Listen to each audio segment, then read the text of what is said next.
नमस्कार, expert news 79 में आपका स्वागत है। मैं हूं शोभा लाल जाट आपके साथ। खबर उदयपुर से, जहां मध्य प्रदेश शासन द्वारा राजकीय अतिथि दर्जा प्राप्त श्री श्री 1008 बाल योगी उमेश नाथ जी महाराज का आज मेवाड़ की धरती उदयपुर पर पदार्पण हुआ। इस दौरान एक्सपर्ट न्यूज 79 से खास मुलाकात कर मेवाड़ वासियों को संदेश देने के साथ बागेश्वर धाम को लेकर बातचीत की। आइए आपको दिखाते हैं क्या कुछ कहा श्री श्री 1008 बाल योगी उमेश नाथ जी महाराज ने। गुरुदेव, मेवाड़ की धरती पर आपका पदार्पण हुआ है, तो किस तरह का आप संदेश देना चाहेंगे मेवाड़ वासियों को?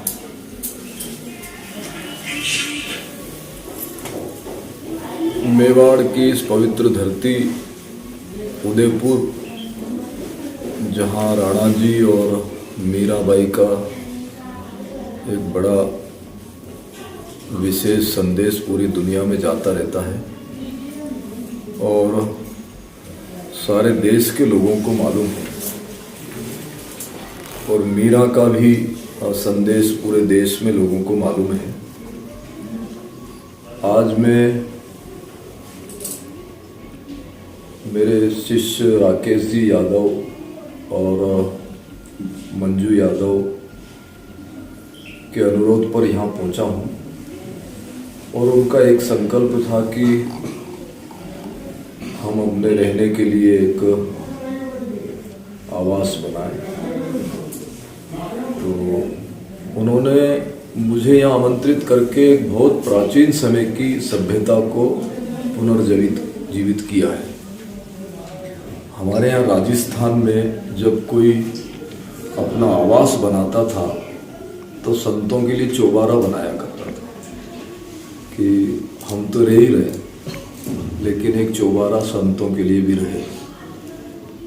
तो वो इसलिए कि पूरा देश जो है वो साधु संतों का, ऋषि मुनियों का राष्ट्र है, और अब इस देश के लोग जो है वो पाश्चात्य सभ्यता और पाश्चात्य कल्चर को लोग अपना रहे हैं।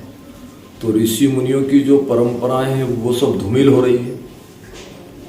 मैंने अभी भी अपने प्रवचन में ये कहा, हालांकि प्रवचन का ये अवसर नहीं था, मकान का शुभारंभ है, तो मैंने ये कहा कि साधु का क्षण और अन्न का कण ये दोनों खराब नहीं होना चाहिए। लेकिन अब भारतीय परंपरा के जो लोग हैं वो सब, उनकी सभ्यता जो है वो पाश्चात्य हो गई, और वो होने से साधु संतों के प्रति उनके मन में भाव नहीं रहा, और उनका भाव खंडित कर दिया कुछ तथाकथित कथावाचकों ने। तो वो सब भक्त भी मेरे संदेश को समझें कि इस देश में सिद्ध और साधक की परंपरा है। साधक को बोलते हैं कथावाचक, और सिद्ध को बोलते हैं संत, परंपरा में सिद्ध होते हैं। तो वो सिद्धों की परंपरा इस राष्ट्र में रही है, और हमारे यहाँ तो नाथ संप्रदाय में 9 नाथ 84 सिद्ध हुए हैं। तो उन सिद्धों की परंपरा से ये ऋषि मुनि की सारी परंपराएं फलीभूत हैं। और इस पवित्र अवसर पर मैं तो यही कहूँगा कि सब लोग अपने परिवार में आध्यात्मिकता को शामिल करें, और अगर मानवीय जीवन को क्षणिक भर के लिए भी अगर सार्थक करने का मन करे तो ऋषि मुनियों की परंपरा से जुड़े, संतों की परंपरा से जुड़े, और अपने बालक और बालिकाओं को दीक्षित करें। लेकिन एक नई परंपरा हो गई कि हमको तो शिक्षा जरूरी है, और शिक्षा भी इंग्लिश मीडियम की जरूरी है।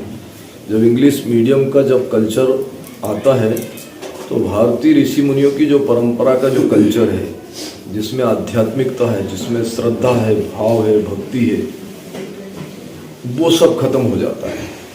इसलिए शिक्षा चाहे कितनी भी उच्च हो, लेकिन वो तभी सार्थक होगी कि तब कहीं दीक्षा का उसमें संपुट लगे। इसलिए आज का ये जो अवसर है, इस अवसर पर यही कहूँगा, भारतीय परिवेश में जीने की कोशिश करो, क्योंकि हमारा भाषा, भेष और भोजन वो सब बदल चुका है, और उस सब पर कंट्रोल तभी होगा कि हम दीक्षित होकर के गुरु चरणों में पहुँचें और वहाँ से नामदान ग्रहण करके और अपनी मर्यादाओं पे जीने का प्रयास करें और इस मानवीय जीवन की सार्थकता को समझें।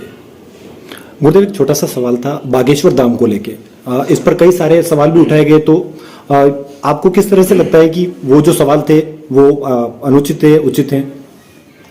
बागेश्वर वाला जो चल रहा है उसमें पत्रकारिता की भूमिका बहुत तेज गति से चल रही है और मैं तो देश के पत्रकार बंधुओं से ये कहूँगा कि वो अनावश्यक रूप से किसी भी मैसेज को ना दोहराएं, विशेषकर पत्रकारों को, क्योंकि हमारे यहाँ तो निरंतर इस प्रकार के कार्य होते रहते हैं। हमारे यहाँ तो ऐसी परंपरा है कि छोटे से देवरे में भी जाकर के अगर सर्प काट ले तो अगर वहाँ की तांती भी बांध दे तो सर्प दोष से बच जाता है। और तेजाजी महाराज इसके लिए साक्षी हैं, गोगा जी महाराज साक्षी हैं और भी ऐसे बहुत देवता हैं। तो ये अनंत देवी देवताओं ऋषि मुनियों का राष्ट्र है और अगर वो बागेश्वर धाम के जो महाराज जी हैं अगर वो अपने इष्ट के हिसाब से कुछ करते हैं तो कुछ समय तक समझो, उसमें क्या बुराई है। आप उनके समर्थन करते हैं? नहीं, समर्थन और विरोध हम किसी का नहीं करते हैं। हम अपने लक्ष्य को लेकर के चल रहे हैं, हमको किसी का समर्थन नहीं करना और किसी का विरोध नहीं करना है, क्योंकि मानव समाज में सब लोग जागृत हैं, चैतन्य हैं, वो अपने आप को समझें और अच्छा बुरा तो मनुष्य समझता ही है कि बुरा क्या और अच्छा क्या है। नहीं, पत्रकारों के लिए आपने जैसे एक संदेश भेजा था कि बागेश्वर धाम को लेकर, लेकिन पत्रकारों को जब इस तरह की घटनाएं सामने आती हैं उनको मैसेज दिया जाता है कि आप इस पर सवाल उठाएं और फिर वापस बागेश्वर धाम की ओर से भी उनको एक परीक्षा के लिए बुलाया जाता है कि आप मेरी एक बार लाइव परीक्षा लीजिए, तो उस पर आप क्या कहना चाहेंगे? मतलब संतों की परीक्षा ली जा रही है? नहीं, ऐसा कोई विषय नहीं है कि संतों की परीक्षा ली जा रही है। संत समाज अलग है और कथावाचक अलग है। इस देश में सन्यासी परंपरा है, गिरी पूरी भारतीय सन्यासी, 13 अखाड़े हैं और उन अखाड़ों की विशेष परंपरा है। उन अखाड़ों के अलावा भी यहाँ नानक, गोरख, दत्त, कबीर की व्यवस्थित परंपरा है और उनमें सब सिद्ध होते हैं, साधक नहीं होते हैं। और ये जो कथावाचकों की जो परंपरा जो एक व्यवस्थित तरीके से लोग मान रहे हैं, कथावाचकों के पीछे लोग ऐसी पड़ रहे हैं जैसे वो सारा मानवीय जीवन को सार्थक वो ही कर देंगे। ऐसा कुछ नहीं है। स्वयं मनुष्य को समझना चाहिए कि संतों की परंपरा क्या होती है और साधकों की परंपरा क्या होती है। हमारे यहाँ तो कथावाचकों ने हमारे पूरे सनातन धर्म को व्यावसायिक व्यवस्था में खड़ा कर दिया है और अगर कुछ लोग समझें तो बहुत अच्छी बात है और ना समझे तो चलता रहेगा। तो साधक और संतों का दोनों का उद्देश्य तो सनातन धर्म को बढ़ाना ही है। बढ़ाना है, लेकिन उसमें स्वार्थ सिद्ध की जो व्यवस्था है, जो स्वार्थी जो लोग खड़े हो गए हैं, वो कोई भागवत पर पीएचडी कर रहा है, कोई रामायण पर पीएचडी कर रहा है और पीएचडी करने के बाद उसको फिर व्यवसायीकरण में ला रहा है। तो हम व्यवसायीकरण का विरोध करते हैं और वो होना नहीं चाहिए। उससे धार्मिक लोगों की भावनाओं को ठेस पहुंचती है। गुरुदेव एक अंतिम सवाल था, बागेश्वर धाम में इस तरह की तो कोई व्यवसायिक प्रवृत्ति नहीं लगी, तो वो तो सनातन धर्म के प्रचारक ही माने जाएंगे? मानिए आप सब लोग। नहीं, आपकी ओर से एक छोटा सा संदेश था कि हमारी ओर से यही संदेश है कि अगर आपको ऐसा लगता है कि हमारी तकलीफ दूर होती है, हमारे पेट में दर्द बंद हो जाता है, तो उनकी दवाई लीजिए। ठीक है, ओके, धन्यवाद।